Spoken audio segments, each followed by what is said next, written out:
Hi there, Chris here with another fresh tip for you all. In this video we are going to continue our look at painting the Necron Overlord from the Indomitus 40K box set. And in this video we are going to do something a little bit fun. We are going to apply a glow into those little dangly bits underneath his ribcage, the cords and wires and stuff that are just, dangling. To get us started, we're going to use Celestra Gray, and we are going to slap this onto our palette, just the dampness of the brush, just to thin the color out ever so slightly. And the area has already been given a base coat in Black Templar, so as to just kind of, give us some opaque coloring on that surface and provide shadow and, stuff like that. This process here is just mainly me sketching out where I want highlights, and I'm just kind of, getting an idea on how I want this overall effect to kind of feel in the areas. So, but of course, this also does have a bearing on how we're going to apply paint onto these areas. But again, like I said, this is more of a sketch and just where I want things and how I want intensity to build in areas and such. There's a little area in behind that little, the ink in the symbol there, that is actually a bit of plastic that runs straight back, and I wanted to have that impression that there's some light in behind it and that it doesn't project all the way back through the cavity there. And so I actually laid some color up on the side, so we're actually going to fake a bit of the detail there, as it were. Next, we're going to use some ceramite white. I'm going to slap it onto our palette. Just the dampness of our brush to thin the color out ever so slightly. And again, this is a second layering, just to create where I want basically the highlights and such to build. And again, this is just, a sketch-like appearance. But again, we're building to the white because I am going to use the same color that we've done on the rest of the glowing effects on these models. And of course I've been applying this over all of the Necron models in this box set. And again, you can see here on the little side on that area, I'm applying a little bit more white again because we're kind of faking where that glow is occurring in that area. That detail kind of goes straight back. It's a part of the casting process. So next we are going to continue laying the color down. And again, with this, I'm just simply laying the color down and applying pretty much wherever I want. Now, we could have thinned the color out and used it more in the glazing process and been a bit more deliberate, just thinning the color down. You can see it looks all right now. We could leave it even gray as such if we really wanted to just have the wires highlighted. But we're going to come in with some fluorescent pink from Golden High Flow line, and just the dampness of the brush to thin the color out. It does not have a very strong light fast quality to it, which means that any color underneath it will show through quite readily. So black will show through, but the white, of course, is what helps produce the fluorescence of the paint.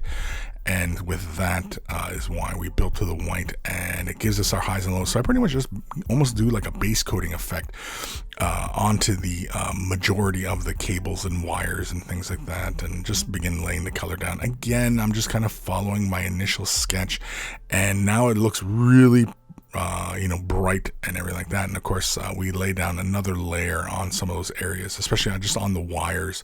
I laid it in between some of the wires, and I wasn't happy with where that was, and so I do correct those as we go along. Quinacridone Magenta from Liquitex.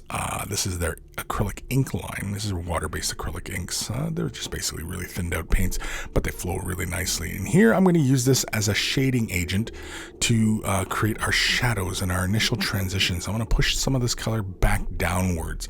It also finishes with a matte opacity on the surface, and so it does knock out a bit of a shine, as well as knock out obviously the intensity of the fluorescent paint. And with this, I actually probably could have turned the model around, so I got a better angle of, this angle is all right here, laying it down on the undersides of details. And I'm just going to basically build up the color. Again, it sits on top of the black just fine, but again, that black will show through. Again, that's fine as well. So it's, kind of a win-win type situation when you're just kind of building upwards like this. Normally, I don't like to work in a whole lot of layers of paint, just because you end up running the risk of creating really heavy brush stroke as well as obscuring detail, and there's a lot of minuses to building up a lot of layers, especially on small little details such as these. As you can see, we simply just lay the shadows in, and it starts to look, kind of like there's some light sourcing, but it's kind of uniform, and we want to be a little bit more deliberate. So I'm going to add a bit of Prussian blue to the mixture. So I just add just a drop into it and changes the value into a purple or violet, if you will. It's purple. And with this, I'm basically going to work from the ribs in towards the center, as I want the imagined center having more light, kind of like a ray of light coming down upon the, these wires and such and dangly bits. I don't know. I also take this opportunity to lay this in between some details as well, creating some separation from some of those other cords and cables and things like that. Again, I don't want this to really kind of look like these are illuminated, that instead having a light shining down on them is really what the overall impression is and what I want to create here on these surfaces. And so really quickly, I just work my way through. It's really, really fast. And of course, the purple hue is really quite dark, and it gives us a really nice deep tone, and gives us, it doesn't diminish the overall glow that is occurring there.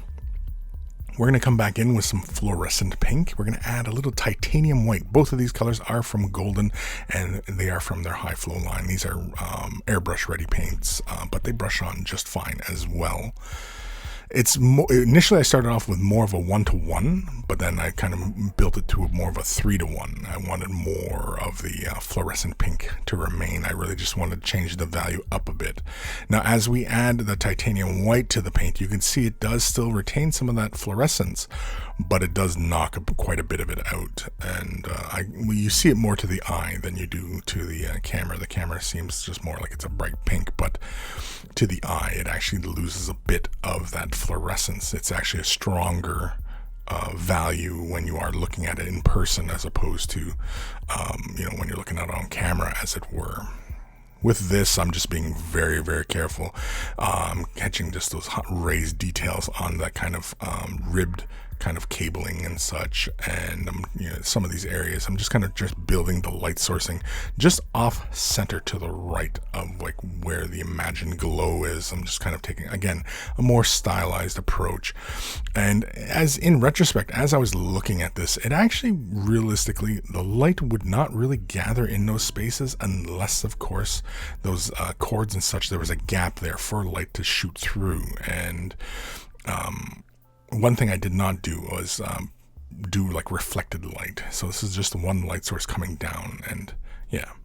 We're going to add another drop to our mixture here, again bringing the value up, but again we are being quite deliberate as far as where we're laying the color down, and I'm trying to stay within my projected area as far as where I'm imagining the light sourcing coming down, and this kind of ray of light hitting these little details and just kind of bringing a little bit of a sparkle to them all.